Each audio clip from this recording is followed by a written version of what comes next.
In today's video, I'm going to give you a full in-depth guide to Rise crossover, but before I go ahead and do that, would you guys like yourself a chance to win a free Game Pass? All you need to do is drop a like, subscribe to the channel, and comment your Roblox username down below. I give away multiple Game Passes every single week. Anyway, without further ado, let's get on with the video. Okay, so the first thing for this guide I'm going to go over is all the current codes that work in the game. If you want to go and redeem these codes, it's really easy to go and do. You can redeem code Dragon Blue for a free Dragon Mount, which is actually crazy good. After you went ahead and redeem that code, you can go ahead and redeem the code Runes for some free runes. And then you can also redeem the code Update, which will go ahead, and if I spell that right, it will give you 100 free tickets. There's 3 codes instantly off the bat you can use. If you want to see the mount you get for that first code, I went ahead and show you guys there. You'll go ahead and get the blue dragon, which is kind of crazy looking. It's also really good for transportation around the map. Early game, late game, just all the time. It'll always be useful to you. You can get 100 tickets. You can start saving up for your first Game Pass. And the first Game Pass you want to go ahead and save up for is going to be Auto Attack. I know it is quite pricey, but it is insanely good. Then you're going to be looking at either Extra Equip or 2 times XP going for one of them. But Auto Attack is the first Game Pass you need to be working your way up to, as you can buy all Game Passes with tickets in the game. Then we're going to go ahead and go over the settings that I recommend you should use in a Rise crossover. This is whether you're doing boss fights, dungeons, barrel raids, whatever you want to go ahead and do. Basically everything in the game, this will be useful for us. These settings, of course, if you do a better PC, you may not need to choose all of these. These are the settings I'd recommend. Make sure you have other shadows off, ultimate effects off, fog 100% off. That'll give you 10 times better visuals. Go ahead and turn off sub cutscenes and cutscenes if you want. You can leave them on if you just want to see some cool cutscenes. You can go ahead and skip loading. You can turn that on if you want.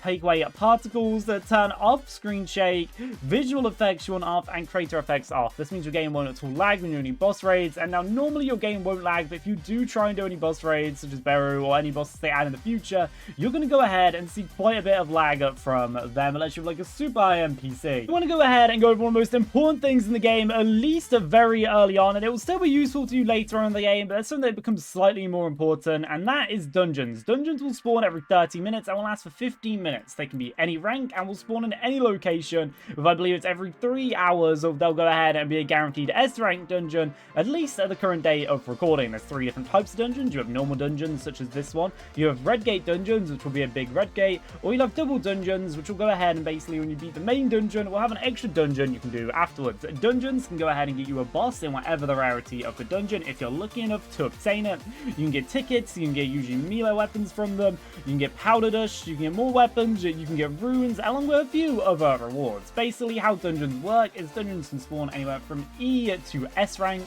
and in every dungeon you can go ahead and get units that are that rank or 1 above if you do end up getting super lucky. And then when you go ahead and get these, you can use these ranks. So if, for example, if you get one from E to S rank, you can combine all of these, actually the merge machine, which we can teleport over to go ahead and get an SS rank, or you can go ahead and get an S rank by beating an S rank and getting very lucky. So I know it sounded quite confusing there, but basically there's 2 ways to obtain SS ranks. If you're wondering what SS ranks are, they're the best units possibly you can get in the game, minus G ranks, but again, I'll go over them a little bit later on in this video. You can get SS ranks basically on one of each rarity, or you can go ahead and then, if you don't go to one of each rarity, if you're lucky enough for beating an S rank one, you can sometimes arise it as an SS rank 1. Once you went ahead and managed to now get a full team of SS rank units, I know I've done a pretty big jump in the game there, so I'll go ahead and maybe just go over some more settings that will help you out in the game. So some of these may depend on game passes, but these are actually your battle settings. So if you do have auto attack, have that on. If you got always run, I mean everyone has that, you want to have always run on, you want to have 1-click send on. Auto arise you do not need on. I'd actually recommend having auto destroy on. Auto destroy is really useful. What that does, it'll automatically destroy units for you if you don't need them. So for example, I don't need any of these normal ones, but I still think I need all the bosses, so I've got all of these guys X'd out, and that basically means when I beat them, I'll go ahead and instantly destroy them and get gems. You can use gems to actually go ahead and reset rifts, so you can do them, you reset dungeons, so you can go ahead and do it again. But once you're a full SS rank team, and like I said, I know there's a big jump in gameplay there, and I'll go over some more steps maybe later on that'll help you fit that out, but I just want to go over the real big, most important things first of all in this video.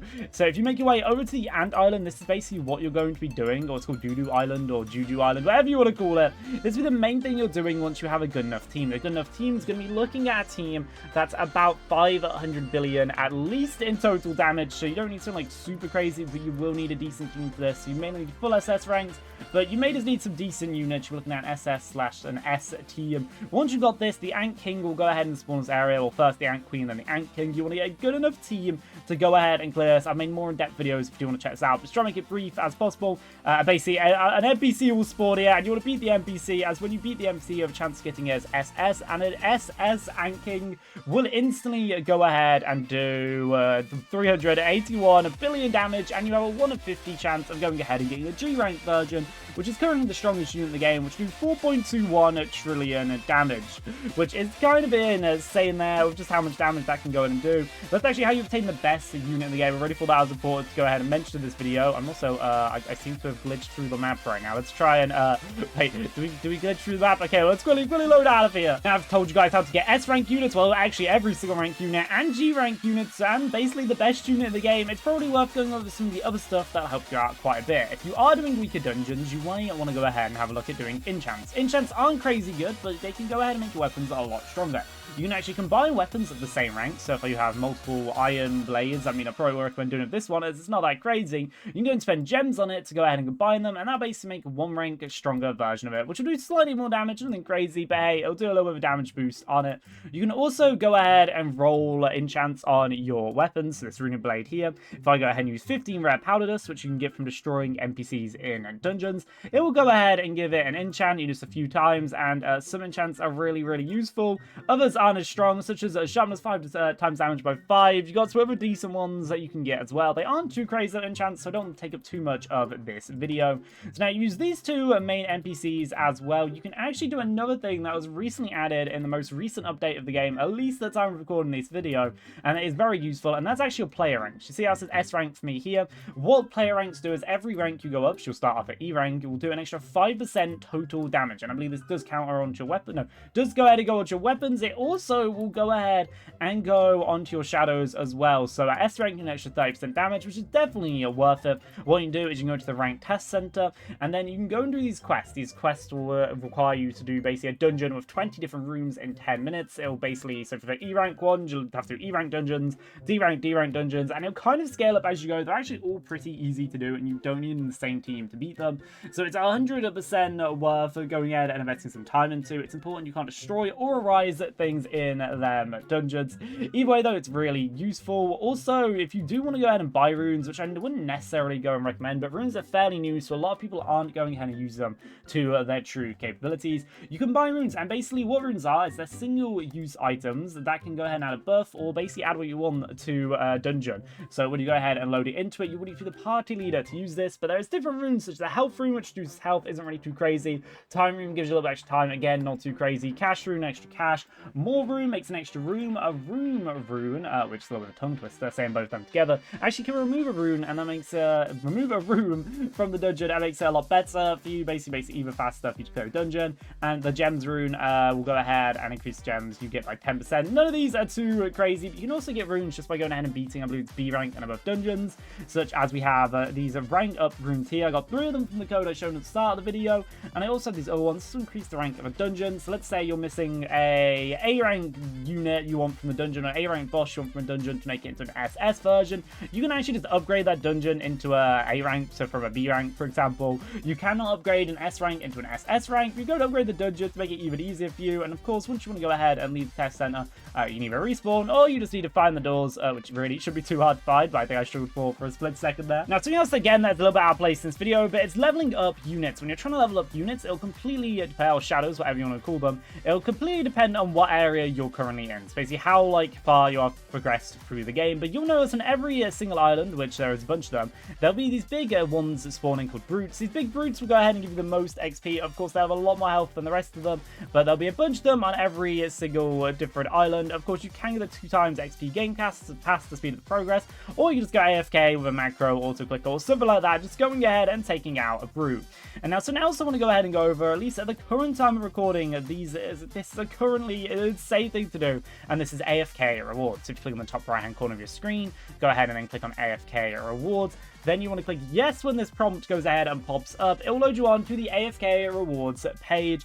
In the AFK rewards, you get gems. These are absolutely worthless. You don't want gems. You get some common powder, which is alright. You can get tickets, which is really useful. You can get some more powder. You can go ahead and get a tiger mount for free, which is currently the fastest ground mount. You can get some skins, and you can also get a G-rank Ziru, which is absolutely crazy. So if you're not playing the game for whatever reason, the best thing to do is to go in the AFK area. Let's see if to go somewhere, as long as you can run your PC, phone, whatever you're using for a bit, it's definitely worth it. Laptop, console, it really will be worth it. You'll be able to go ahead and get something insane. The G-rank Ziru is literally the best unit currently in the game, and you can get it with a bit of luck. Premium players do get an extra minute less on the cooldown.